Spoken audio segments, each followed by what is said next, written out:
Le programme Erasmus fait référence d'abord à un savant qui était un néerlandais, qui s'appelle Erasme, qui au XVe siècle parcourait l'Europe pour aller chercher de la connaissance.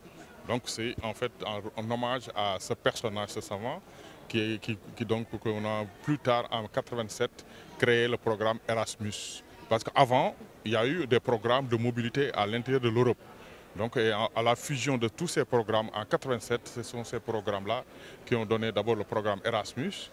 Et après, donc, finalement, à partir de 2014, on revient à tous les autres programmes sont fusionnés pour donner le programme Erasmus+.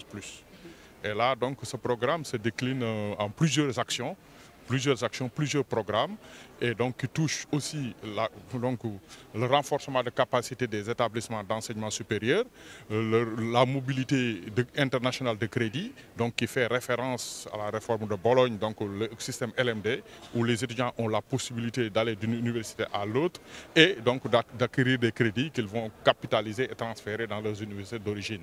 Ensuite, il y a ce qu'on appelle les masters interuniversitaires Erasmus+, qui sont des masters qui sont nés de consortiums de différentes universités et qui mettent en co-diplomation un programme en commun, c'est les masters qu'on appelle. Ensuite, il y a ce qu'on appelle aussi le programme Jean Monnet, donc qui est un programme qui est assez intéressant, la connaissance de l'Europe et de ses institutions.